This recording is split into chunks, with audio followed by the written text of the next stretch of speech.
Without further ado, let me introduce to you our guest tonight, Kim Carlsberg, the author of The Art of Close Encounters. Good evening, Kim. Good evening, Michael. What an introduction. Is there anything left for me to say? Well, I certainly hope so, because we have a couple hours here. Oh, that was wonderful. Thank you. Oh, you're very welcome. The Cosmic Coffee Table Book. That's the easy way to refer to it. But yeah, so I just wanted to tell you I've been traveling from 17-degree weather in the Midwest to 70-degree weather in LA.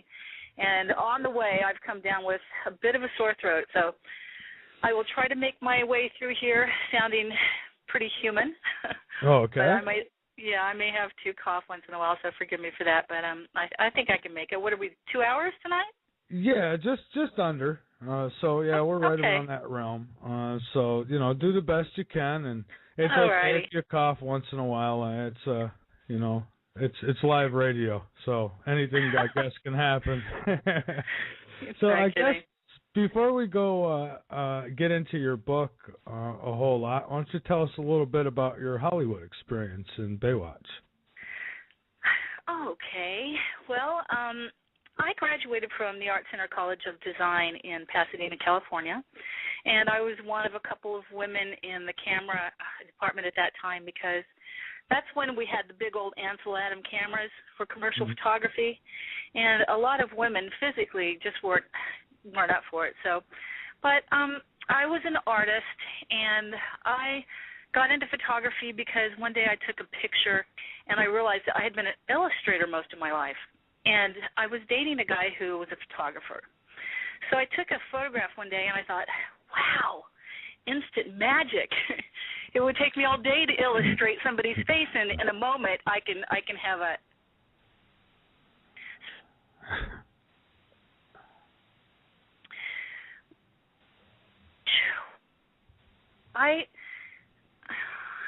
what was I doing? I think I was working in the movie industry. I was the first woman in the cameraman's union. I was working on a movie with Pee Wee Herman. Pee Wee Herman, wow. Big Top, Circus, one of those things. And I was living on a beach in Malibu with my boyfriend who we actually created the show. When I met him, he was actually doing some Olympics films and got fired and was pretty depressed, and I said, well, Greg, why don't you go ahead and do what you really want to do, and that's Baywatch, because he'd grown up as a lifeguard and worked his way through college that way. So he turned around and he said, that's a great idea, and from that moment on, our lives became Baywatch. So during this period of time, we were living on a beach in Malibu. There's a beautiful old castle. I think it's a historic building right on the corner of Sunset Boulevard and PCH. And I came home late that night from working on this Pee Wee Herman event, and Greg was already asleep because being an athlete, he was always up at like 5 o'clock in the morning for his workout and his swim. So he was asleep. I'm going to cough. Hold on 1 second. Okay.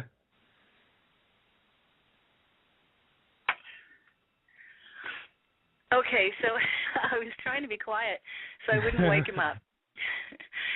So I sat down in a chair, and we have these 3 arched windows that overlook Pacific Coast Highway and the South Bay. And there was a light on the horizon, and this light went from Palos Verdes, which is, the South Bay of the South Bay, the south end of the South Bay, and shot across the horizon. And just breathtaking speed. Just in a moment, it was, 40 miles to the north. So a few minutes later, I'm looking at this thing thinking, oh, my gosh, if I go to wake up my boyfriend, by the time he gets here, with the way this thing can move, he's going to be gone. So I sat there and stared at it for a few minutes longer, and all of a sudden it was at my front door. It was at my window. In just 1 second, it had come all the way across the Santa Monica Bay, and it was resting in front of my window. Over the lifeguard tower, I don't know, maybe 50, I'm not good at footage, but maybe 50 feet away, because it was my house, excuse me, and 2 lanes of Pacific Coast Highway, and maybe, 20, 30 feet of beach. And there it hung, this 50-foot moon. So this was all, fascinating and amazing, but, no big deal because a couple of seconds later it shot across the sky and it was gone. So I went to bed that night thinking, well, I just experienced something pretty amazing, but just went on with life as usual. And then a few weeks later perhaps, I woke up in the middle of the night and I was inside of a craft. Oh, boy. And that's where my conscious abduction experiences began. They went on for 7 or 8 years, and I kept diary entries of every one. And then I went on to write my first book, Beyond My Wildest Dreams, when I had a feeling that I had a complete, you can never have a complete understanding of the ET phenomenon, but at least what was happening with me in regards to them. I was going to say, you might have a better understanding than a lot of us. I had a lot of personal experience. They seemed to like my DNA. So they would take it as often as they could. So I had a lot of sleepless nights in those years. And, even I eventually learned how to make the abduction stop. And even though I got to the point where they were no longer abducting me, it still stays in your subconscious. I'm still an insomniac. Even though I know I can stop them at this point, I still hesitate going to bed, and I say it's the hardest thing I do every day of my life. I can imagine. Well, I can try to imagine anyways. So you try to imagine. So you've never had any experiences. You're just interested in this stuff, huh? Well, I have seen UFOs before on a few occasions, but as far as getting pulled into the craft, I guess we should watch what we wish for, but I've always welcomed it. Just for the experience, which I might regret after it had happened, I'm sure, but... Well, it's I'm sure you have a 50-50 chance, depending on the entities and what they want from you and how brave you are, I suppose. It was pretty terrifying for me in the beginning, but, over the years, you can get used to just about anything. And I got used to it, and the more I understood, the less frightening it got, and the more intriguing. And then eventually the experiences transformed because they got to be like, I hate to say it, but, Thanksgiving dinner when you've got your family there that you can't stand, but, they're family. Right. So. I can understand that, believe me. So that's where that went. So now these encounters that you had, obviously, that's what triggered you to write these books, and probably to share your experience for others who have gone through this. Would that be why? I mean, it's obviously that would probably be what triggered it. Now, I know that in your books, or in your book rather, I think this latest book, if I'm right, there's actually other people's encounters in there as well. Now, how do you weed through the truth and the hoax between people? Well, excuse me. Mm-hmm. I've been at this since 1988, and I've learned a lot. And when you become a contactee, you basically become a researcher because you have to research what's happened to you unless you're just, brain dead or you're so busy that you can't. Sure. But, anybody who has this profound of an experience, the first thing you want to know is everything that you can possibly know about it. So I've gathered a lot of information, and I think I have a lot of intuition. And so as the stories came in,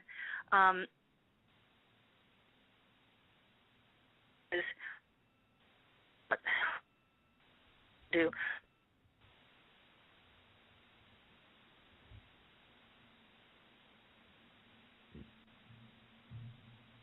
Okay, I seem to you're cutting out on me a little bit here.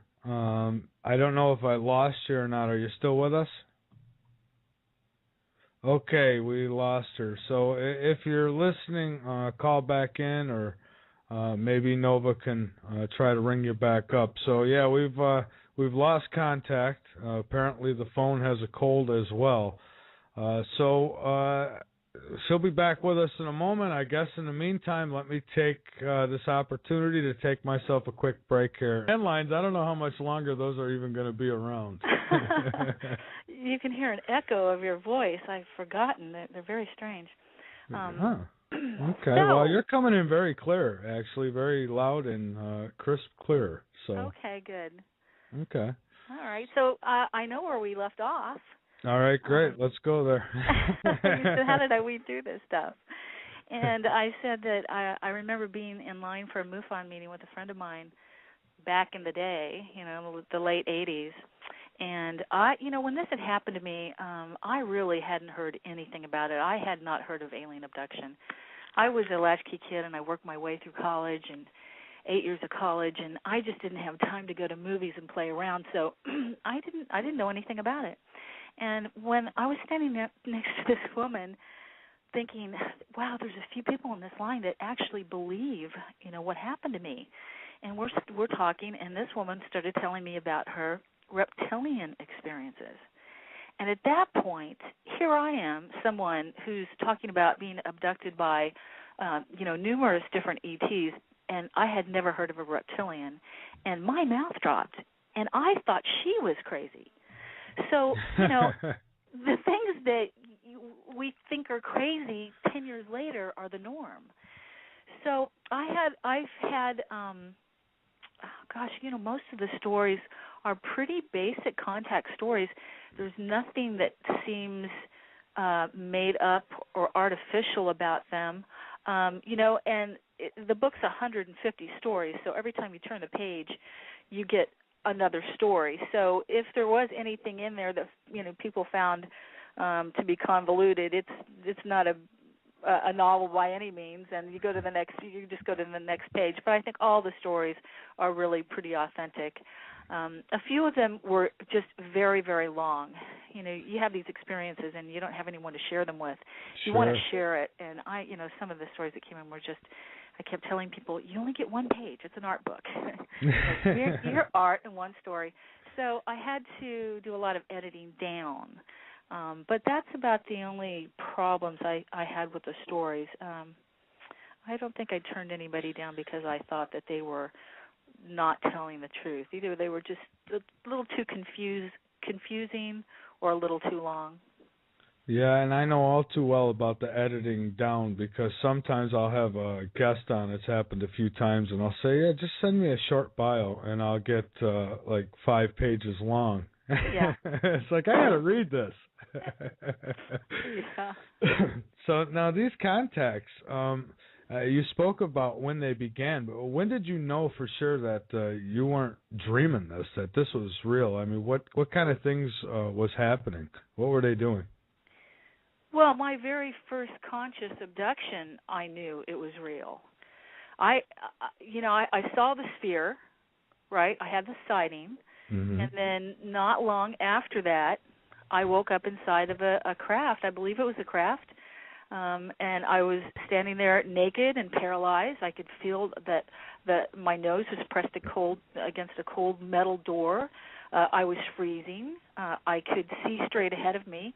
I couldn't see to my left. I could barely see to my left, and I saw one of my old boyfriends standing there, and he was naked and paralyzed and seemed to be completely out of it. He was not conscious. He was dazed. And then there was another woman standing next to him, and I was receiving telepathic information from the first time. I believe there were grays behind me. I was crammed into this little thing that I thought was an elevator. And I don't know if they were grays or not, but I do know that they were grays when the door opened. Because when the door opened, I was pushed into a room that was filled with I say hundreds. I don't know if it was over 100, but at least I would say at least 100 small tables that were only a couple of feet off the ground. And these tables were occupied by human beings that were all unconscious. And there were all these little gray aliens running around doing things to these people. They were playing with their wrists and their heads. All these people were unconscious. I thought they were dead. So being a woman, I started screaming. And that was the one thing I could do. I couldn't move anything but my vocal cords, and I used those tremendously. And when I did, two taller grays walked up to me. One slapped me on the back of the neck, and one stood in front of me and just stared at me with these cold black eyes, waiting for me to go unconscious. And I felt like I had just been given anesthesia. And then I woke up later in another room. It was a tiny little round room, and I was sitting alone on a taller table. There was a gray alien sitting to my left. The room was not lit, but there was an arched doorway into a larger room, and that was very well lit. So when a being came into the doorway, I saw this being silhouetted. I could see its face, but it was mostly silhouetted, and the light came through this long, patchy blonde hair, and it was the first hybrid I had ever seen. It was a female hybrid entity, and it had huge bluish-green eyes and tiny little features. And, people know what these beings are now. When I say hybrid, anybody who listens to any of this information knows, and anybody knows gray. Yeah, so when I saw her, I started screaming again and calling out to her, saying, why don't you help me? You're a woman. You can see it. I'm terrified, and why don't you help me?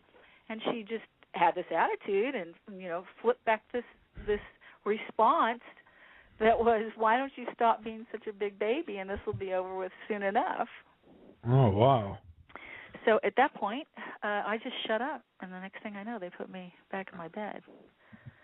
Now, I've heard cases, a few people who have said through abductions that it almost looked like these grays, like they were a different kind of being, but did they look like they were wearing some kind of, spacesuit? Because I guess one I'm getting at is the Travis Walton case where he had claimed that while kicking one of them that, it looked like a gray, and then the mask came off and it looked totally different. Or the helmet. No, I didn't have that experience. They all the first ones that I saw when the door opened into this examination chamber, if you will. I coined them the anorexic Pillsbury Doughboys. They were just little beings running around, and I know that people say that they think sometimes the grays are robots, they're robotic, or that they don't have emotions. And in my experience, all of that is not true. I've experienced tremendous emotion from the grays, embarrassment, humor, love, not in the beginning and not readily available. It takes something extreme for them to express their emotions. And at least the entities that I have had experiences with. So I don't know how many, different species or groups of grays are out there, but there could be numerous. And some may be robotic, but the ones that I dealt with were not. I felt them physically. I felt them mentally, emotionally, telepathically. And I don't think they were wearing masks. That's a lot of power in one of those little guys, It's just, you see pictures of them and you think, how would they ever get me to go on their craft? And I guess they got their ways because for little guys, they pack a punch. What did the craft look like? Oh, gosh, I've seen so many craft. Which one? I've seen, there were a couple times that I was taken to, all I can say is I believe it was another planet. And it had a dry orange desert feeling to it, low light. I saw a mothership actually land on 4 huge boulders that I thought they were natural formations, but when this mothership landed, it actually looked like they were meant to be landing pads. From the inside of the craft, there's not much definition. The times that I've been taken to, the incubation chambers and shown children and, been part of the hybridization process, the rooms are always dimly lit and they're cold and they're nondescript except for the tables and except for the equipment that comes out of the ceiling that they use on your body when you're strapped to a table. Other than that, I've seen discs. I've seen football-shaped UFOs. What else? On and on. But on the inside, they all look alike. Would it seem that they used the mothership to get close, and then they maybe like an aircraft carrier, and then these little disc-shaped UFOs might come out of that mothership? And that's exactly what happened. That's exactly what happened. I was camping with a girlfriend of mine who was also an abductee, and we were in California at China Lake. It's a military. It's close to a military installation, but it's also a beautiful camp area. So I was on a photographic expedition out there, and my girlfriend and I went to sleep one night, and we both woke up, or I woke up underneath this mothership that had landed on top. I saw it landing on these monolithic rocks, and I had been somewhere, and I was headed back to this disc that was coming out from underneath this mothership. So there are times in these experiences when you're allowed to be conscious and when you're not. And what happened was, over the years, I just fought to be conscious. I learned tricks to be conscious, and I gave them such a hard time that eventually I learned how to be conscious during all the experiences, most of the experiences, most of the time. This is one of my earlier experiences. So I had obviously been knocked out, taken somewhere, had something done, and then I was coming into consciousness, and I was being led with some other people back to this small disc that was coming out of this larger mothership on what I believe to be another planet. Now, what did they want? Why were they doing this? I mean, it's just, as loving as they may seem, I mean, they're taking people against their will, really, and performing these experiments. So, I mean, what is it all about? Yeah. Why? Yeah, I don't think they're performing experiments. I think they know exactly what they're doing. And I know what they were doing with me. They were using me to create hybrid children. And they would bring me back on the ship when these children were very, very tiny. They would want me to breastfeed these children, even though I hadn't been personally pregnant and didn't know how I could do that. But they wanted me to bond with these babies and hold them. They brought me back on the ship and introduced me to some toddlers. And there was one little girl. I named her Aqua. She had these big, beautiful aqua eyes. And at this moment, they brought me into a room. Two little grays brought me into this empty room that had a door on one end and a door on the other. And they coaxed me to my knees and made me stay there. And when the other door opened, some, a hybrid nurse brings these three little toddlers into this room, and this little blonde girl comes running up to me. And the two grays beside me actually looked at me and exuded all of this pride and anticipation, saying, "Isn't she a beautiful baby?" Insinuating that, this is your daughter, and wanting me to hold her and bond with her. But she was, she was half alien, and I couldn't muster whatever it was that they were expecting from me, and they were very disappointed. But another time later on, I met a hybrid child that I think I'd had ongoing relationships with, throughout the years, that I was very bonded to. And so that's what they were doing with me. That's one of the aspects of what they were doing with me. They were also teaching me spiritual lessons over and over and over again. They were trying to understand my psychology and teach me spiritual lessons. Now, hybrids, it makes me wonder, are they looking to populate another planet, or are they looking to repopulate this planet? Do they know something we might not? Well, there's so much speculation. All we can do is speculate. And, if I look at it this way, almost every time I was with them, there would be an insinuation that we were destroying the planet and that we had to do something about it. Quote unquote, from the aliens to me, It's a long quote, but I'm going to give you the last line. Okay. It's time to save Mother Earth from her inhabitants. So,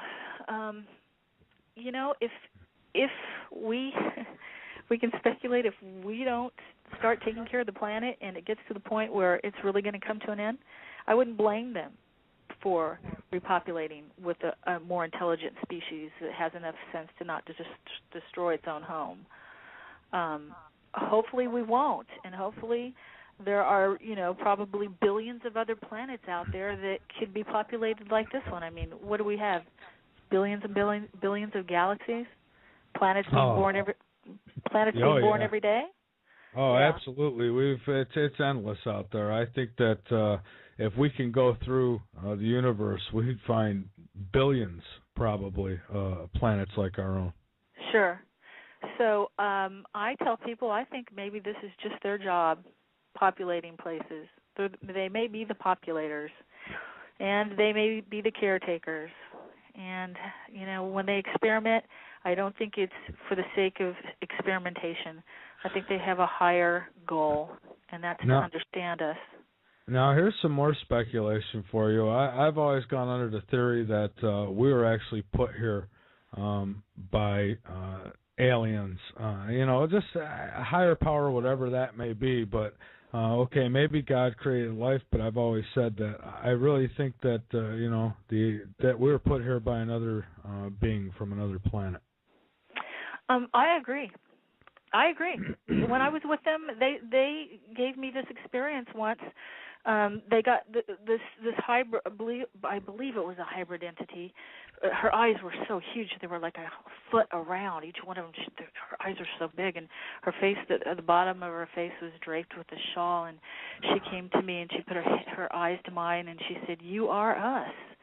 And at that moment, I experienced myself as everything in the universe, as God, as them, as I knew everything there was to know. It was a spiritual nirvana experience, and it seemed to me at that point they were saying, you are us. Well, then, sure, why not? Why didn't they put us here? If you look back and you see the evolution of humans on the planet. We're being upgraded. Yeah, obviously, you look at the Neanderthal. I think they put them here first and said, yes. Okay, not good enough. Let's try again. Right. Yes, exactly. And Bob Lazar, God bless him. Long time ago, when he said that he was working at S4 or whatever, that he said that he was shown diagrams that they had upgraded the species from combining ape and their DNA 67 times, I believe. See, that makes sense to me. It really does, because I thought about that too. If we were going to go to live on another planet and it was just a little different, maybe different gases or what have you, perhaps they'd go ahead and we would go ahead and take DNA from the life on that planet and mix it with our own to create a being that can live there. So good thinking. It does make sense. That's one I hadn't thought of. But yeah. that makes perfect sense. Sure. I'm thinking maybe that's what happened to the dinosaurs. They got the DNA and had to get rid of them because we weren't going to be able to live comfortably here with those big monstrous creatures running around. So I don't know, maybe they're not all dead. Maybe they're on another planet themselves now. Well, I don't know. Hey, my girlfriend tells me about her reptilian experiences. Anything is possible. Yeah, they might have evolved. So that brings me back to my new book, The Art of Close Encounters, because we're talking about the different types of species now. My book was my diaries, my diary entries. And being a photographer and being visual, I illustrated my book. I had a good friend of mine illustrate my diary entries. So it was visual, and that was just a product of who I am. So at the end of that book, I put out an invitation for other people who'd had experiences to send me their artwork and a short story, and I would do a compilation book. Mm-hmm. So this started 15 years ago, a long time in the coming. And I'm here in L.A. I took this trip to pick the books up because they're finally here. They're in Long Beach Harbor, and I'm going to get them in the next couple of days, and I'm extremely excited because it's been such a long journey. But the Art of Close Encounters, I wanted to do a book that was visual, that was that I could take to anyone, that I could take to the president, or you could take to your neighbor, or you could take to a family member who was on the fence and say, look, this is just a compilation of the average human being on this planet having ET experiences. And so it has. So what I did is I had the first chapter cover as many different species as possible. So when you open the book, we start off with I can't name all the different species, but I think I have about 25 different species, and throughout the book. And then I go into sightings and abduction. I keep telling people this book is my story. I call it the Diary of a UFO Abductee. This book is the Art of Close Encounters, not the Art of Abduction. And I have just about every kind of encounter I could conceive of in this book. So the first chapter, showing all the different species, is called the Forensics Encounter Art, because I had two people who are great artists that go around to people who can't draw, and they draw the entities for them. So then I go into sightings, abductions, dream encounters, contacts, psychic encounters, inspired encounters, extraordinary encounters. It's just absolutely incredible.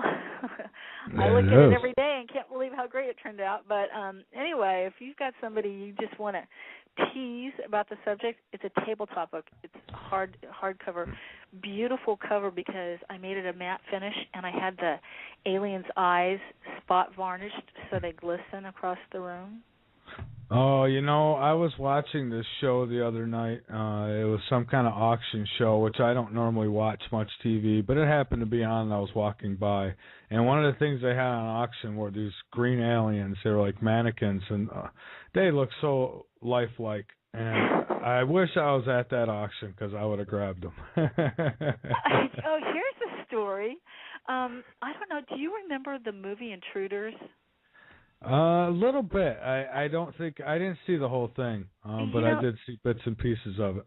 Yeah, it was a long time ago. I can't even remember it. But I had the funniest thing happen a few weeks ago.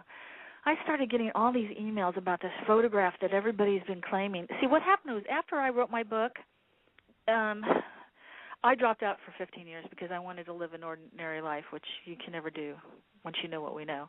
But so, when I finally decided to come back, I found out that this picture had been circulating in the UFO community for like 15 years. No, since the 90s, the early 90s, I believe. And everybody claimed that this was the only real picture of a gray that we had. And I saw this thing, and I don't know how it got into my email, but it was through a thread, an email thread. And I looked at it. It was a picture that I had my girlfriend take of me and one of those robots. It might have been one of those robots that you were talking about that was on sale. But on the set of Intruders. I had been invited to the set of Intruders, being, contactee. Excuse me. And so she shot this picture. Somebody got a hold of it, cut me out, put it through Photoshop, didn't do much, just kind of gave it a little sepia tone, treatment, and passed it to someone and said, this is a real alien and blah, blah. And I cracked up and I said, I hate to burst your bubble, you guys. I said, but here's the original, and this is what you're looking at.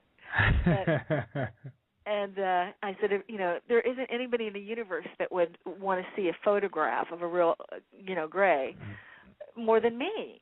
And I said, so, forgive me, but it's not real. Something tells me they're not going to let you photograph them. I don't think they're going to stop and smile for the camera. And, no, they don't do that. No. They're slippery little guys. Oh, I bet they are. If they can, come and get people in their sleep and, you wake up in a spacecraft, they've got to be pretty slick. Yeah. So Now, tell us a little bit about some of the stuff that they were trying to teach you, and why? Why you? Why were they trying to teach you this stuff?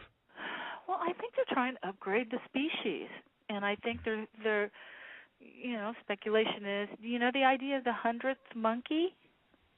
The 100th monkey, if you want to Google it, is the concept that I guess this started as a true story on some islands somewhere. There were a group of small islands, and there were monkeys on these islands. And one day, and there were potatoes. I guess they were feeding these monkeys, or maybe the potatoes were real, indigenous. I can't remember. But the monkeys would take the potato, and they would just, out of the ground or out of the bag or whatever, and just eat the potato. And one day, one of the brighter monkeys walked down to the ocean and washed the potato before he ate it. And then, sooner or later, all of the monkeys on the island were washing the potatoes before they were eating them. Then, on another island, miles and miles and miles from that particular island, the same thing started to happen. So the idea of the 100th monkey is when you get to a certain tipping point in consciousness, that it just spreads. So I think what they're doing is they're taking the ones of us that may most likely be part of a generational genetic upgrading, and hoping that by teaching us that it will be assimilated into the general population, either purposely or just by our actions, behaviors, or what we say, and try to make us a little bit brighter, more conscious, and more loving. But if you want an example, do you think that they're amongst us now? Some of these hybrids, are they here with us? I do, and I have not a lot to base that on. But I tell people that when I come in contact with other people of contact, there's something about being in contact with an alien species that activates a part of our consciousness or our brain or something to a higher level, because we don't go around talking to each other telepathically. But when we're with the aliens, it's all telepathic. How does that happen? How is it I'll be in a room with a person and a human and an alien, and I can't speak telepathically to the human, but I can with an alien. So something happens that makes us different. So I can be telepathic with aliens, and I also find I'm very telepathic with other people who have had contact. And so therefore, if there are hybrids, they're half alien or 90% alien or 60% alien or whatever percentage you want, we're going to have that telepathic bond. And I have come in contact with a few younger people in the last few months that I believe may be hybrids, just by this instant kind of connection, this knowingness, this bit of telepathy that I just don't get with regular humans who haven't had contact. So. Well, that's amazing. Now, you say that they've actually used you to create some of these hybrids. Now, did you ever find any objects implanted in your body or anything along them lines? I mean, how did you know that you actually had hybrid babies? Well, mainly because they showed them to me. And like I said, they'd bring me on a ship and say, here, this is your child, love it, hold it, bond with it, and so on and so forth. But primarily because I have memories of seeing a fetus put into my body. Mm-hmm. I have one of the most poignant stories in my book. I had been telling the aliens for months. Every time I would go to bed at night, I would say a little prayer. I want to be conscious. Let me be conscious. You don't have to make me unconscious. I'll be good, I promise. So I had an abduction one night, and I was implanted. Something was in my abdomen, and I woke up, and I was in excruciating pain. And there was something in me moving around, and I couldn't go to work that day. I just stayed in bed, and I knew what had happened, but I was too sick to get out of bed. I felt the aliens with me the entire day. I felt this telepathic link up. They were monitoring me and this entity in my body. And I lay there and I thought, okay, well, I don't know what to do. So I laid there. I think I got up and had some soup in the middle of the day and then went back to bed.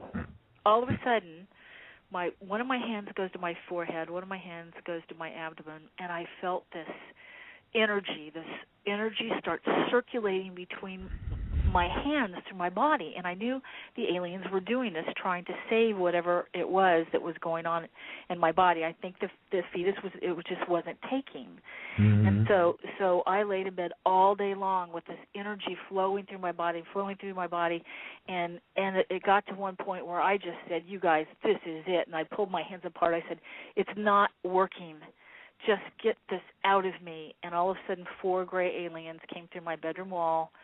One came up to my head, 2 to my head, 2 to my feet. One came really, really close to my face, put his eyes to my eyes, and instinctively I pushed my hand up in between our faces to push his face away from mine, and my thumb slipped into the inside of his mouth. And I felt the upper palate of his mouth. It felt just like that of a human being. It was wet and warm. And then all of a sudden I felt this huge wave of emotions coming from him into me, and me into him, and we were one. And I was like, "What is this?" I said, "Whose feelings are these? Are they?" At first it was disgust, and then it was just like this amazing love. And I'm like, "Are you feeling this? Are you doing this? Am I feeling this? Am I projecting this?" I couldn't separate us. It was just, the love was so big and so one. So at that moment, he kissed me. This being kissed me on the cheek, and I called it the kiss of death, because then I went unconscious and I woke up back in one of their laboratories and where they were trying to fix the problem. Oh, kissed by an alien. Now that's something I have. I know. This is the first time. The kiss of death. I went completely unconscious. Yep. So now, why scare the hell out of people and just, show up like that? I mean, you said they come through the wall. Why not? Yeah. Why don't they just tell the person what they're doing, and maybe, assure them that they're trying to do good by maybe, humanity or whatever, rather than just, I mean, that's got to be scary, especially if you've never gone through it before, and even if you have, I'm sure it's still scary. It is. It's terrifying. Absolutely terrifying. Every time. It never got to the point where it wasn't terrifying. And I can't answer the question because I don't know their intentions. All I can do is compare it to, they seem to have an agenda that needs to be accomplished quickly. They're in a hurry when they're doing these things. It's get the job done and get them back in their bed. So it's just, I compare it to when we go out and we tag animals in the wild. If we shoot a lion with a dart, and it wakes up, in a truck, and we've got to subdue it again, and we're trying to take it to another habitat where it will survive. We don't have time to try to communicate with that lion. We're trying. Well, you know what? I was just going to say, well, we really can't communicate with the lion. All he's thinking is, I'm going to eat you. But apparently they can communicate with us telepathically, if no other way. Yeah. And you would think that, I mean, they could at least take a page out of maybe the government's book and just lie and tell you they're doing something good, so you're not as afraid. Yeah. Well, they do tell you they're doing something good. They just do it in a different way. They don't talk linearly. They just communicate in like packets of information. It's just knowingness that goes from one place to from one mind to another. And they're just busy. If they're busy trying to save the planet, they don't have to have time to set every single one of us down and say, okay, this is what we're doing. It's going to be uncomfortable. How do you feel about it? I just think that they don't have the time. They've got an agenda. They want to get what they can of human DNA and save it in a more intelligent species and get the upgrade going before we destroy the planet, or not. But whatever they're doing, like I said, they communicate with me by giving me virtual reality experiences. They make me live what they want to teach me. They don't tell me. For instance, I was on this second time I was on this orange-type planet. There were 3 pilots, and they were in 3 triangular craft, and they hovered over me, and one threw out this sheet of, I thought it was parachute material, and it wrapped around this triangular craft, and it became a cloud. And I realized that they were trying to show me how they cloaked themselves. And I thought, wow, that's really incredible. And so they landed the craft, and they came back, and they stood in front of me, and I realized that I knew these beings, but I didn't know how. But I knew that I knew them. There were 3 male pilots in these pilot suits. And from out of nowhere, this huge bulldozer pulls up in front of us on this flat planet. The 3 of them look at me. They go over. They stand in front of this bulldozer, and the bulldozer goes right over them. Now, as a human being, that was one of the most horrific things I'd ever seen. I'm thinking, I'm screaming and thinking, oh my God, they're killing you, they're smashing you, and I stood there in complete shock. And then when this bulldozer had gotten to the other side, the bodies were gone, the pilots were gone, and there were these little sparkling shards that looked like glass or plastic. And I went over and I reached down and I picked one up, and when it was in my hand, I heard this voice say, "This is to show you the body is only a shell." And then it just disappeared out of my hand. Wow. See, now I already believe that the body's just a vehicle for the spirit, we're definitely all just energy, and, we live on after our bodies are long gone. Right. So I'm definitely a believer in that. Yeah. Now, go ahead. Yeah, so that's how they communicate with me. I have to live what they try to teach me, and what it does, it embeds it in me so deeply that I'll never forget it.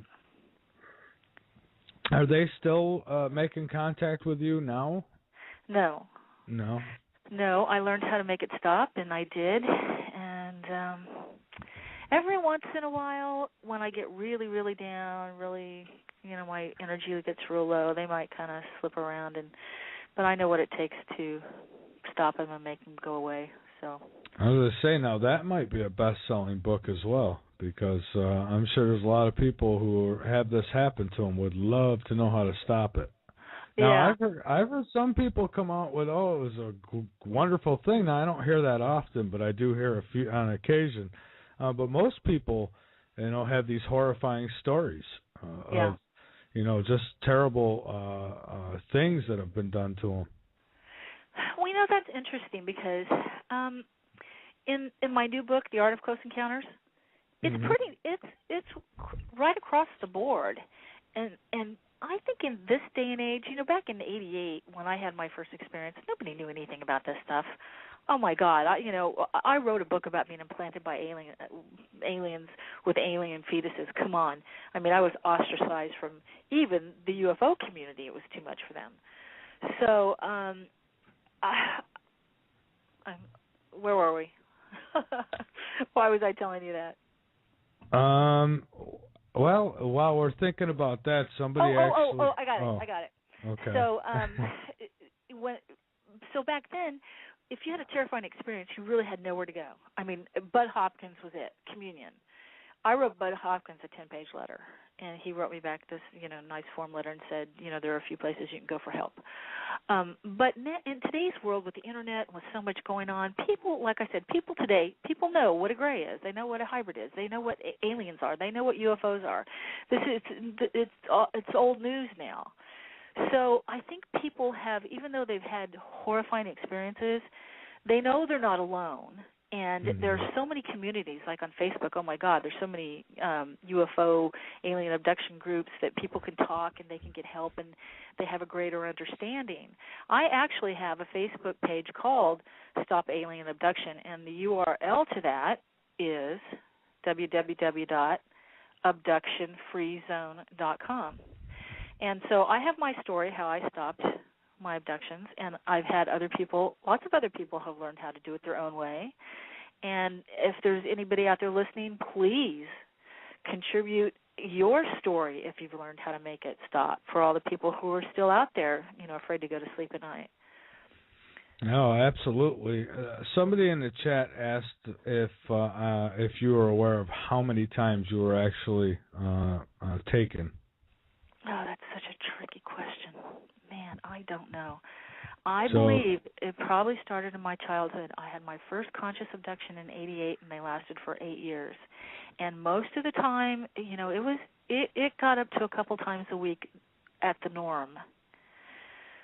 So at the height, it was a couple times a week. So if anybody wants to try to do that math, they can do it. But a lot, hundreds.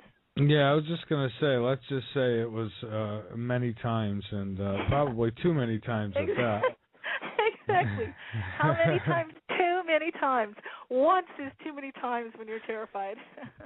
Oh, absolutely. Yeah. Listen, I want to take a quick break, and then I want to come back. I have some more questions for you, and if anybody wants to call in and ask questions or give their story, it's 347-989-1012. So, Kim, we're going to be back in just a moment. So hold on. I want to ask you, what was probably, you've probably gotten a lot of stories thrown your way now. What was probably the most horrifying one that you've come across? Okay, before I hold that question and ask me that again in a couple of minutes, okay? Okay, because I think you're going to give me one, aren't you? No, actually, I'm probably not, because when I wanted to finish my point about this book, when I was saying that now people know about this stuff, and the more knowledge is power, and the more you know, the less terrified you are. What I learned putting this second book together is that most people who've had contact in today's world have enough foundational information that they're not coming from terror. And most people in the book have either come to grips with it, so to speak. Even though they didn't like it, they've come to understand the meaning of it, which makes it okay for them. And there were a lot more positive experiences than I thought I would get. The book is really well balanced.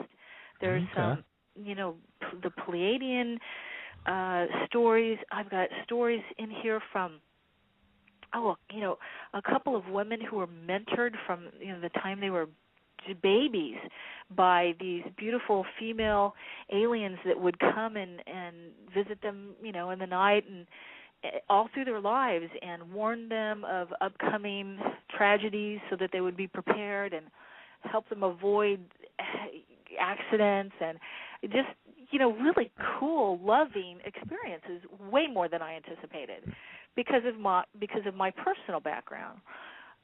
So when it comes to terrifying, I hate to disappoint people, but I don't really have any terrifying stories in the book. They seem to be resolved. So, but I'll tell you one of my favorites. Let me see if I can find this real quickly. One of my favorites is by a gentleman of the name Dalton Bagby, and I believe he's in Phoenix. And he was a military pilot in where was he? Albuquerque somewhere. Let me see if I can scan this real quickly.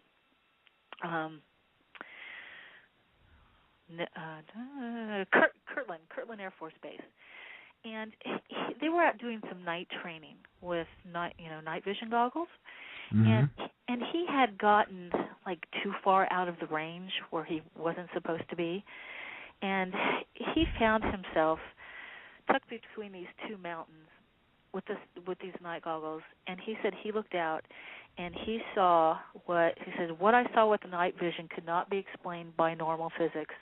As a GI sergeant in a surface-to-air missile battalion, expert in military aircraft ID, and part-time flight instructor for small single-engine airplanes, I experienced what could only be explained by off-world technology. I witnessed gliding machines changing shape and form between the mountains of solid rock in the cold night air. There was no sound, just elegant dancing in the sky and the base below. It was then I realized I knew nothing about the world we lived in. I knew nothing and felt so small. So they're powerful stories, but terrifying? Sorry. Okay, well, maybe a little terrifying the first time it happens, I guess, but yeah. maybe that was the wrong word to use. I don't know. I would just think for myself that, I don't know, I guess I'd be mixed feelings. I mean, it would be kind of exciting until I decided to do any probes or anything like that. I think that would be the deterrent there. But now, going on to this alien thing, do you feel that disclosure is near? I mean, I myself don't. But then I ask myself, why don't these aliens just disclose themselves to the world instead of letting our government cover them up? And I guess there's got to be some good reason for that. But do you feel disclosure is near? Oh, my goodness. You know, I always tell people my fingers are crossed, but I'm not holding my breath. So much is coming out. And I think with all these grassroots groups getting together, with the power of the Internet, I think disclosure is imminent. I do. I think it has to happen. You know, imminent in the terms of humankind. I don't know what that means. I hope it's in my lifetime. I think it will be in my lifetime. And you know, I'm up there a little bit. So it just seems that there's more and more sightings. There are more people accepting the idea. All the polls say that more and more people are believing it's happening, and I think the closer we get to destroying the planet, the more contact we're going to have, and I think that may force disclosure. You know, with what's happening in the world, with our financial institutions crumbling and the environment crumbling, I think we need some help, and you know, I hope. I know that they have the technology to help us. And I think if we would stop lying to each other, I always tell people, you know, you can't be telepathic in a society of liars. So, you know, when we start telling the truth to each other, I think the aliens will show up. It doesn't do any good to have disclosure if they're not going to show up, right? I mean, wow, right. But when you say when you put it in that manner, it might be quite a while because you think of all the lies, just the cover-up of aliens, UFOs, that alone has been going on for, centuries and centuries. It's crazy. It really is. But if you don't mind, I'd like to take a call. Sure. Okay, we've got Glenn from Florida. Good evening, Glenn. Thanks for joining us. Great. I just wanted to say hi to Kim, and I've been really interested in the show tonight. It's been a very interesting one. I guess you said you went to the MUFON meetings. Which MUFON meetings? I used to go to the ones over in Dallas, Texas, back in the 80s with Ken Sherry, and I was just wondering what state MUFON you were at. Well, I spent a semester of my high school years in Dallas, but that was before I knew about aliens.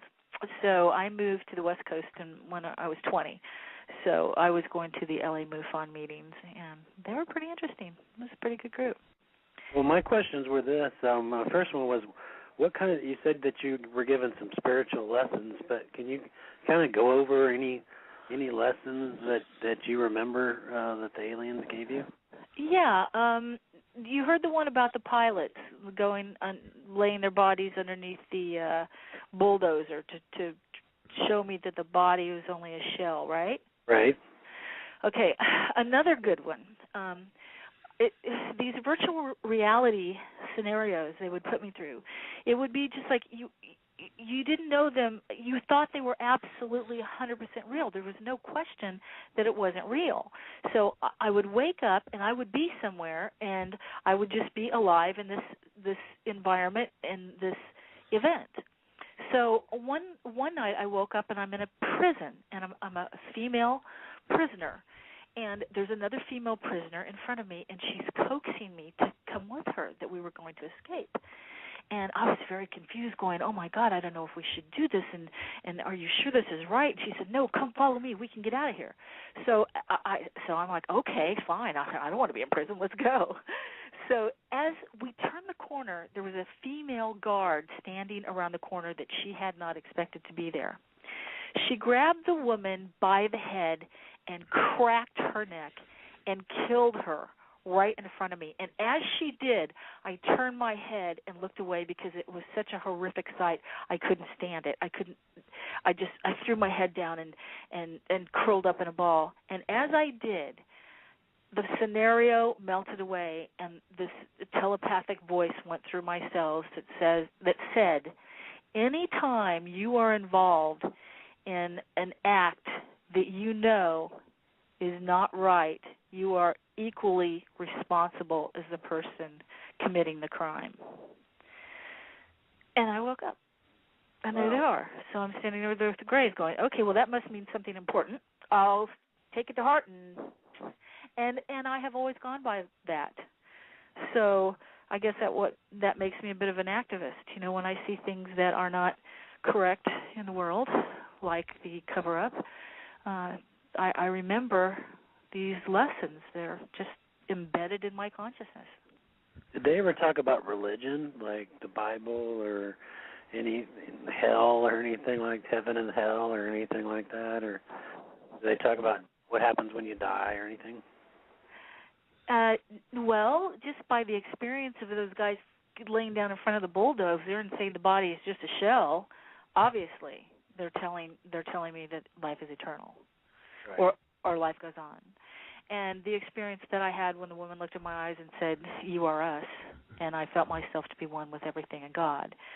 So I do believe they don't, like I say, they don't talk to me. They give me the experience of being. That was a spiritual experience. I felt myself as part of God, and it was phenomenal. So I do believe they believe in God, because they showed me that they are part of God and I am part of God, and we're all part of God. Now I wonder if they know if they've actually seen evidence of God, because I guess some people here would think that our gods or Jesus, they came in spaceships, and I don't know how true any of that is, although it's possible. So I will just did they have proof of God? As would be one of my big questions to them. Did they even mention God? They gave me an experience of God. Okay. What was that like? Like I said, it was nirvana. It was the best. I wish I could be there all the time, but then there would be no reason for life. And I suppose that God wants something to do, so He has us. Did they ever talk about like the people that are in charge of the earth right now, the elites, the New World Order, whatever you want to call them? No. What about any kind of thing on I know you said that we have to take care of the earth. That's a common theme, it seems like, with a lot of contact. Right. But did they ever talk about like any kind of a disaster coming, like a Planet X or a sun flare or anything like that? Yeah, that's an interesting question, because I'm visual. I'm a photographer, and I think and I remember visually. I was given an experience once that I do not have any visual recall of, but I have an emotional recall of, and I know it was about the possibilities of what can happen to this planet. And I came back, tearful, and with this whole newborn appreciation for the planet that I had never known before. And I know that they had shown me things. I know that I had seen horrific things happen to the planet, but I didn't know what they were specifically. Right. And that's all I can tell you. I'm sorry. Sure. Well, when you said you were taken to the other planet, the red planet, or I guess it was sort of red, I think you said. Orange. And when you were taken there, did you have any when you were gone, did they change time or something? Were you back that same day? Did it seem like you were gone for a long time, or how did that work? It was only a few hours, because I had been camping. You know how it is when you go camping. It gets dark kind of early, and you have your campfire, and you go to sleep, and you wake up when the sun comes up. So my experience was I had been taken, put back. I was asleep, and my girlfriend, I wrote in my book that I knew it was. I knew I'd slept in because when I woke up, the tent was hot, and she opened my tent and handed me a cup of coffee and said, I was wondering if you were ever going to wake up. So I slept really late. So I think it was pretty much normal human time that I'm gone. I think it's usually just a few hours in the night. Typically they used to always come at 3:30. So did it seem like you got there really? Pretty fast, and then you were on the planet for a few hours, and then before you know it, you were back. Yes. Okay. Yeah. Wow. And when I saw the aliens move, the 4 aliens move through my wall like it wasn't there, I got the impression that they shift from one dimension to another. And I know it gets convoluted when you go there, and I know it's all New Agey and it's all, but I do believe that our physics today believe that, quantum physics, that we live in a multiverse and not just a universe, and I believe that they natively move through time and space in different dimensions, and that's just who they are and how they are. Yeah, I remember in Bud Hopkins' book where he talked about the lady that was levitated out of a window. Yes. In New York City. Mm-hmm. Were you ever gone? Did they ever take you through a wall, or do you remember even how you got in the ship? Oh, yeah, they took me through the wall. Okay. Those wow. 4 aliens took me right through the wall. And then later on, I had an experience with this, a tall gray alien with big golden green reptilian eyes with the reptilian slits, with a big nose. I call him the Big Nose Gray. And he came and got me out of my bed, and we and took me, and we were floating, and he floated me through my closet wall. I got to tell you, this is funny. I have never in my life been able to go to bed with the closet door open. The closet door's got to be closed. They always go through the closet door for some reason. I've always had these, big, like the closet doors that take up the whole room, sliding glass doors, big ones. And so this gray floated me through this door, and you're in another state of mind, another dimension. You're altered when these things are happening. And I turned around and I said to him the most ridiculous thing anybody could ever say. I said, did you just go through that closet door? Because I had just gone through the closet door. And he kind of smiled at me, and it just, kind of amused at my innocence and ignorance, and floated me to a place where all I can describe it was like it was a membrane. It felt like that I was in this vastness, this sphere of nothingness, and we came to this barrier, kind of a jelly-like barrier, a dimensional membrane, and he stood there and he pushed me through it. And he stayed behind. And I ended up falling, and by the time I gained consciousness again, I was in one of the, I don't know what you want to call them, clinics. We'll call them cosmic clinics. And you said you remember seeing an old boyfriend in one instance. Do you ever remember seeing anybody else that you knew, or were you able to communicate with anybody else? Were they all just like zombied out, or how did that go? Yeah, I saw 3 boyfriends. I saw Greg, the producer of Baywatch, that I was, God bless him, I hope he never hears this. I saw him one night, and they took him one night and only one time. And he didn't remember. I saw another guy that I was dating when I first was understood what was happening to me. He was also a contactee, and I had something stuck up my nose. And I know a lot of abductees and contactees have, they say, like little BB type implants, put up their nose. Mm-hmm. And I had a lot of nosebleeds, and Whitley Strieber says he's got something behind his ear, and I think I had something behind my ear and the back of my leg, and these things come and go.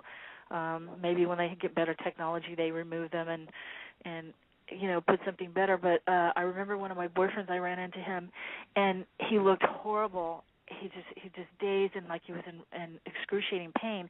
And he walked up to me, and all I could smell was alcohol. He was about 6 inches from my face. and he said, they keep bringing me back here trying to fix this. And they had a bandage on his nose, and I could smell the alcohol. So I think that they were probably having a problem with the implant that they put up his nose. I saw 2 other members from the set of Baywatch, and I approached them in the following days very gently as to, did they believe in the paranormal or this or that. And one was completely oblivious, and the other one said, well, wow, that would explain a lot of things that happened in my life.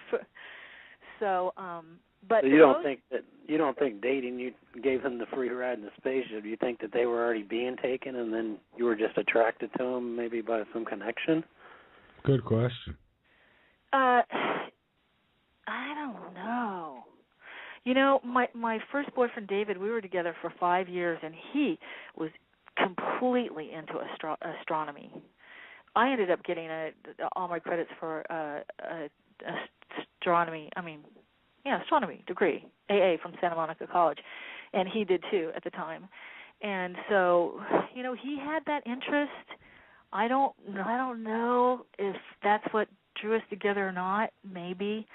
The second guy, I was attracted to him just because he was attractive, and we met. We were both contactees. That was, if there was something beyond it, I don't know. I know that my boyfriend from Baywatch didn't believe at all, wasn't interested in the least bit, and I don't think there was anything there. But that does bring me to what I think is one of the most important aspects of people in my contacts. And that first conscious contact that I had, my ex-boyfriend was standing next to me, and I told you that there was a woman standing next to him on his left, and I couldn't see her, but I knew she was a makeup artist. Yeah. So I had gone 95% of my experiences or more in my book were conscious, but there were little slivers of events that I couldn't recall. And so I decided to go for 4 regressions with Yvonne Smith, and she was amazing with me. And I pulled up those 4 little pieces with her. And in those pieces was an event where I was laying on a table, and my arms were strapped down, to these poles running along the table. There were 4 grays. Like that was the time that they were shoving the thing up my nose, and they spread my legs, and they bring this little bottle to my face, and it had a hybrid fetus in it. And I heard the aliens discussing its gender. And of course, that was probably the most horrific moment of my life, and that's why I had blocked it so severely. And I'm thinking, they're going to put this thing inside of me, and there's nothing I could do. I prayed for God to kill me at that moment. I said, I just have to be dead because no nightmare could be this horrifying. And over my left shoulder, there's a woman with long, dark hair standing there looking as terrified as I am, holding a red rose. And I'm thinking, that's pretty bizarre. All this, it's all bizarre. But then a few months later, I'm in a MUFON meeting, and Yvonne Smith, my hypnotherapist, was there with some other abductees. We were doing a panel for MUFON, and she said, Kim, come here. And I see this woman look at me, and her eyes about popped out of her head, and she said, don't run off after the meeting. There's somebody I want you to meet. And so I said, okay. And so after the meeting, I walked up, and this woman, every time I got close to her, she would get pale, and her eyes would pop out of her head, and she said, I want you to meet this person. And she said she came to me a couple months after I started working with you, and she told me the exact same story you told me from the opposite point of view. She said when she was taken, she was forced to watch in these implantations. And at that very moment I said, stop. I said, you're a makeup artist, right? She said, yeah, how did you know? Wow. So I've heard a lot of stories about women that they were pregnant and then all of a sudden they're not pregnant anymore, just like it's like the baby's just gone. And then I was just wondering if you knew any people that had experienced that. And also my last question is, I've read stories where some people, when they get returned, they have like different clothes on, like the aliens got clothes mixed up or they put it on wrong or anything like that. Did you ever have any experience with anything like that? Yeah, like underwear backwards and stuff like that, yeah. I've heard of people actually switching shirts. Like they don't know where this shirt came from, but I don't know if you ever experienced anything like that. I've heard all those stories, but that to me seems so minute compared to what I did experience. I probably couldn't care less if I had my pajamas on backwards after being, a host to an alien. Do you think that they pair people up to have babies, or do they just make these babies and just implant them, I guess? I don't know, but that's an interesting question. I think I've heard some stories where I know that I have been drawn to people that I normally wouldn't have been drawn to, and it was really powerful for a short amount of time, and that could just be human chemistry, but there have been some odd things where I do think they try to get people together, and I don't know if it's actually to create children, but I think it's to try to understand chemistry. I know that they have put me together with men that were in my life that I was only friends with, and they would put us in situations to try to get us together, and it just wouldn't work. I mean, you either have chemistry with somebody or you don't, and I think they're very, very curious about what makes one human attracted to another one. So I had a lot of that kind of thing. Are you saying that they actually somehow put somebody in your life, like in the real world, or are you talking about on a show? I said both. I've had virtual experiences where I've got this friend. He's just the funniest guy in the world. And I just love him to death, but not sexually.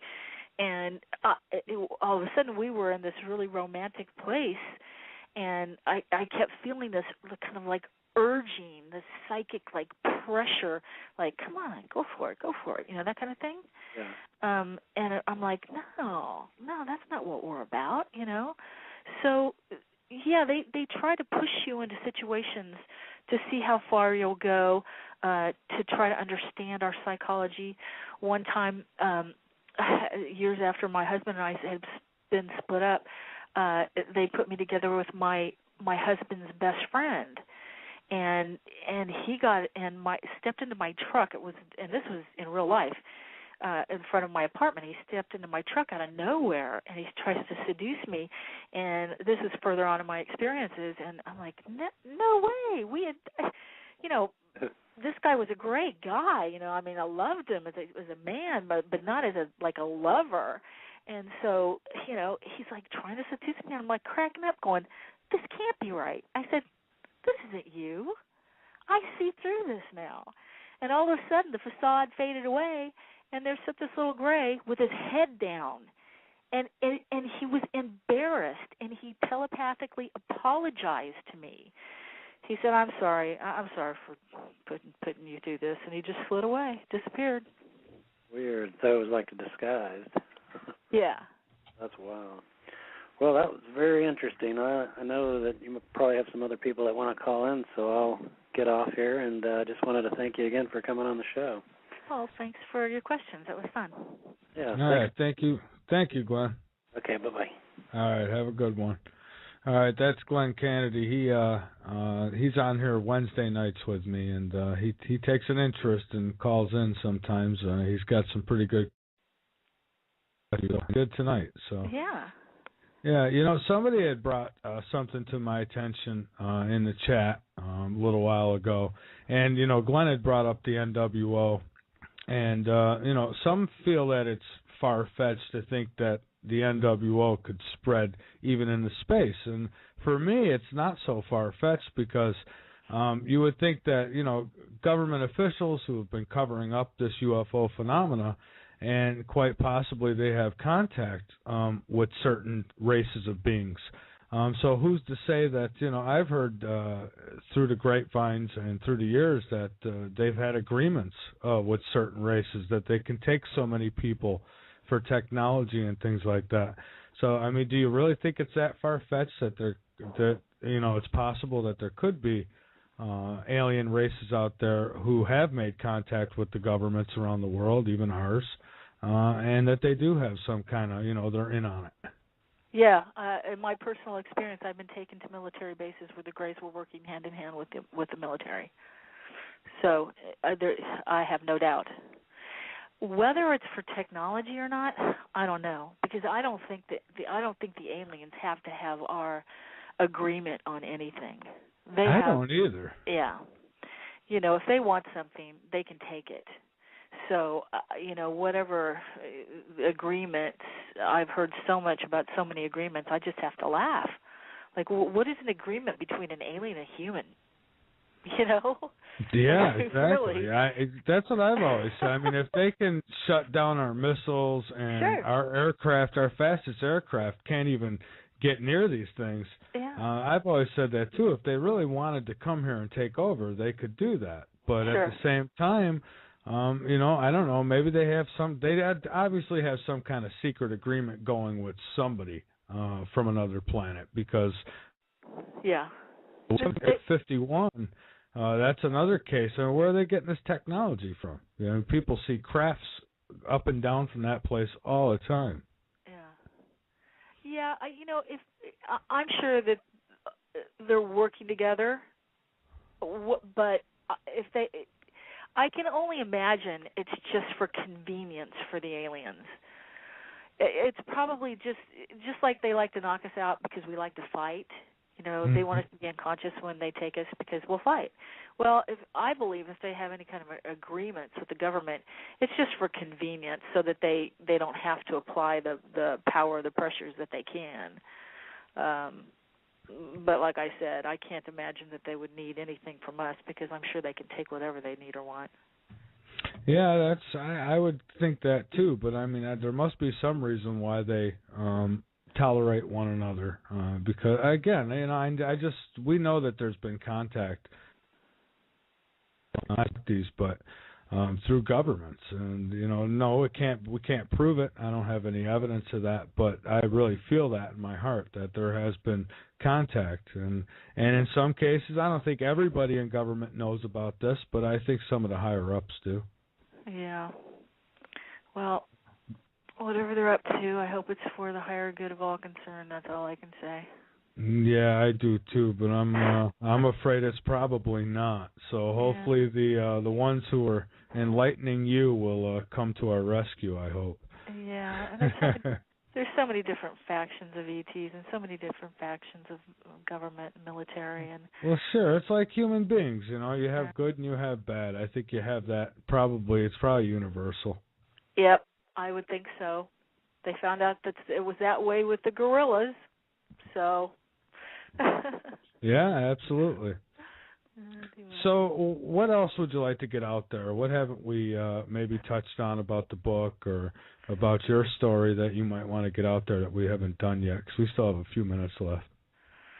Well, I just want to tell anybody out there that's having experiences and, they're scared and they don't know where to go. I get a lot of letters, and I still get calls. People are just confused. I just want to tell people, just go on Facebook and find me, find my friends, find a social network where you can, have camaraderie and understanding and somebody to talk to, and take advantage of this new technology that I didn't have in '88. I had no one to talk to, and I had to really give up a lot in order to get the information out there that I did, the little bit that I did. Just take advantage of all this information and keep spreading the truth no matter what people say, and maybe eventually we can facilitate disclosure because enough people come forward telling their stories. We know that millions of people are having contact.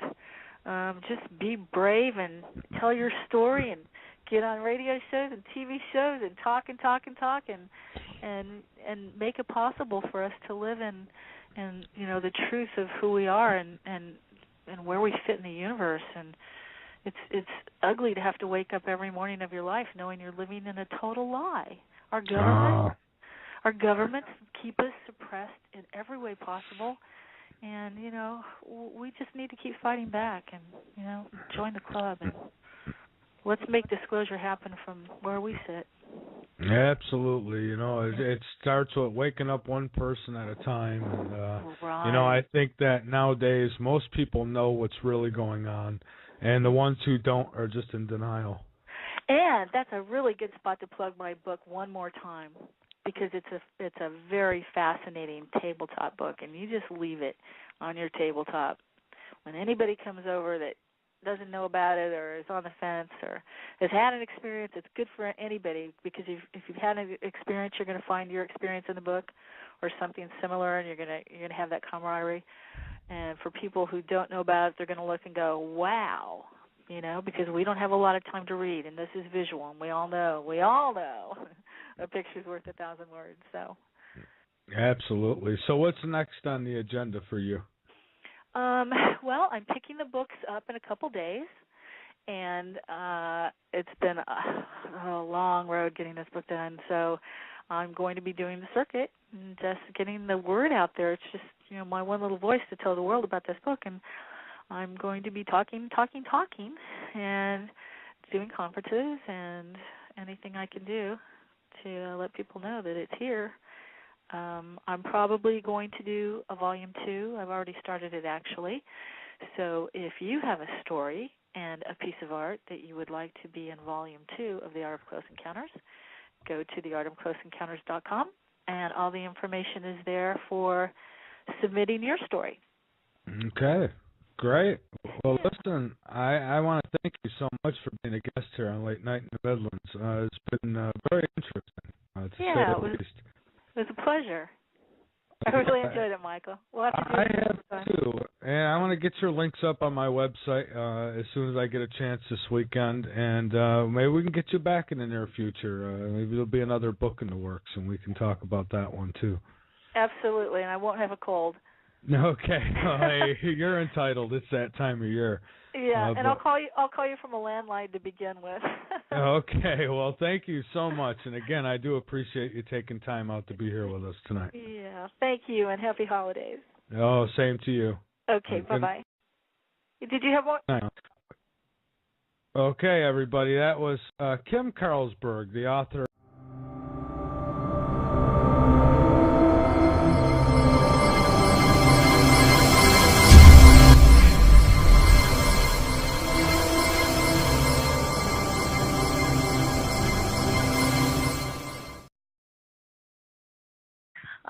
They went on for 7 or 8 years, and I kept diary entries of everyone.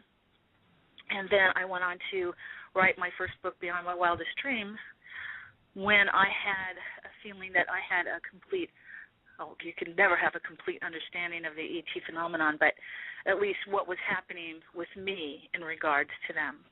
I was going to say, you might have a better understanding than a lot of us.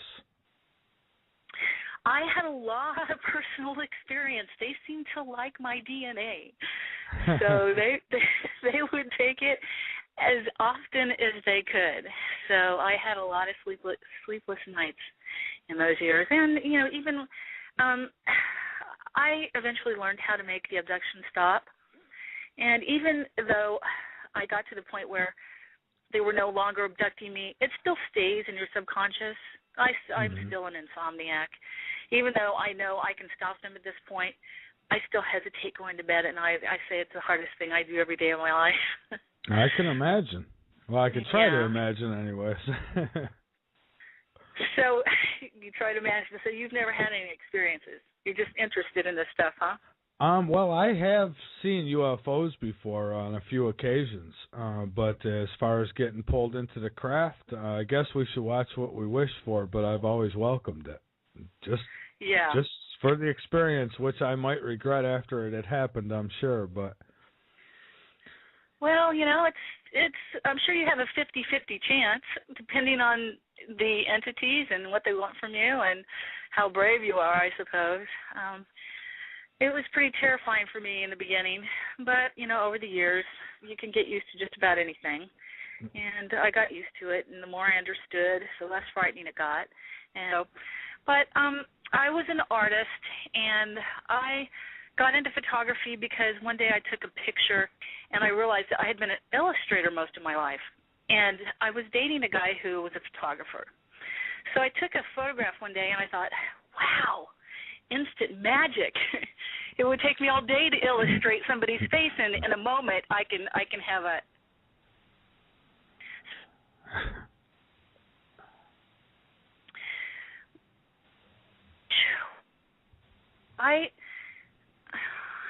what was I doing? I think I was working in the movie industry. I was the first woman in the cameraman's union.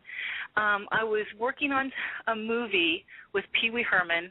Herman, Big Top, Circus, one of those things. And I was living on a beach in Malibu with my boyfriend, who we actually created the show.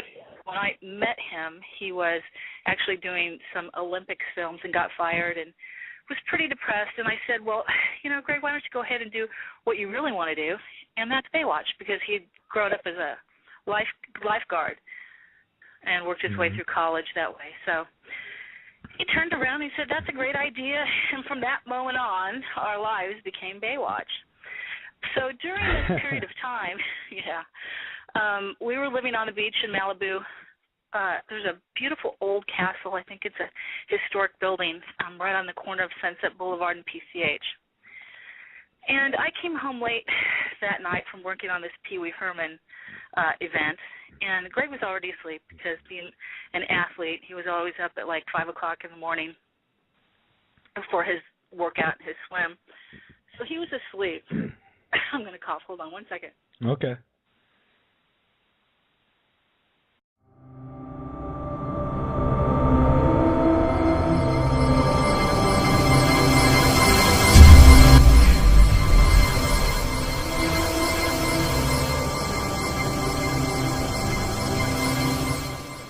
Without further ado, let me introduce to you our guest tonight, Kim Carlsberg, the author of The Art of Close Encounters. Good evening, Kim. Good evening, Michael. What an introduction. Is there anything left for me to say? Well, I certainly hope so, because we have a couple hours here. Oh, that was wonderful. Thank you. Oh, you're very welcome. The Cosmic Coffee Table book. That's the easy way to refer to it. But yeah, so I just wanted to tell you I've been traveling from 17-degree weather in the Midwest to 70-degree weather in L.A., and on the way I've come down with a bit of a sore throat, so I will try to make my way through here sounding pretty human. Oh, okay. But I may have to cough once in a while, so forgive me for that, but I think I can make it. What are we, 2 hours tonight? Yeah, just under. So yeah, we're right around that realm. So do the best you can, and it's okay if you cough once in a while. It's live radio, so anything I guess can happen. So I guess before we go get into your book a whole lot, why don't you tell us a little bit about your Hollywood experience in Baywatch? Okay. Well, I graduated from the Art Center College of Design in Pasadena, California, and I was one of a couple of women in the camera department at that time, because that's when we had the big old Ansel Adam cameras for commercial photography, and a lot of women physically just weren't up for it, and the more intriguing. And then eventually the experiences transformed, because they got to be like, I hate to say it, but Thanksgiving dinner, when you've got your family there that you can't stand, but you're their family. Right. So. I can understand that, believe me. So that's where that went. So now these encounters that you had, obviously that's what triggered you to write these books, and probably to share your experience for others who have gone through this. Would that be why? I mean, it's obviously that would probably be what triggered it. Now, I know that in your books, or in your book rather, I think this latest book, if I'm right, there's actually other people's encounters in there as well. Now, how do you weed through the truth and the hoax between people? Well, excuse me. I've been at this since 1988, and I've learned a lot. And when you become a contactee, you basically become a researcher because you have to research what's happened to you, unless you're just, brain dead or you're so busy that you can't. Sure. But anybody who has this profound of an experience, the first thing you want to know is everything that you can possibly know about it. So I've gathered a lot of information, and I think I have a lot of intuition. And so as the stories came in,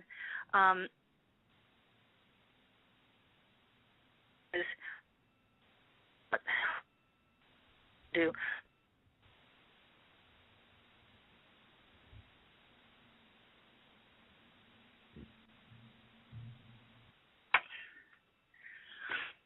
okay, so I was trying to be quiet so I wouldn't wake him up.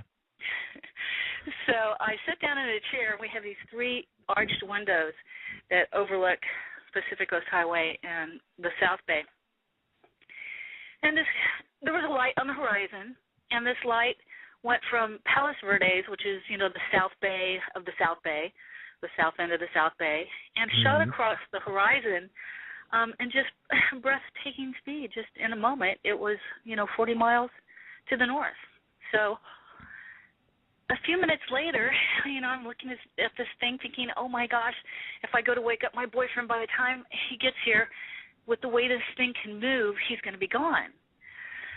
So I sat there and stared at it for a few minutes longer, and all of a sudden it was at my front door.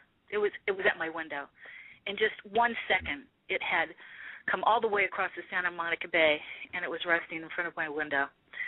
Over the lifeguard tower, I don't know, maybe 50, I'm not good at footage, but maybe 50 feet away, because it was my house, excuse me, and 2 lanes of Pacific Coast Highway, and maybe, 20, 30 feet of beach. And there it hung, this 50-foot moon. So this was all, fascinating and amazing, but, no big deal, because a couple of seconds later, it shot across the sky and it was gone. So I went to bed that night thinking, well, I just experienced something pretty amazing, but just went on with life as usual. And then a few weeks later perhaps, I woke up in the middle of the night and I was inside of a craft. Oh, boy. And that's where my conscious abduction experiences began.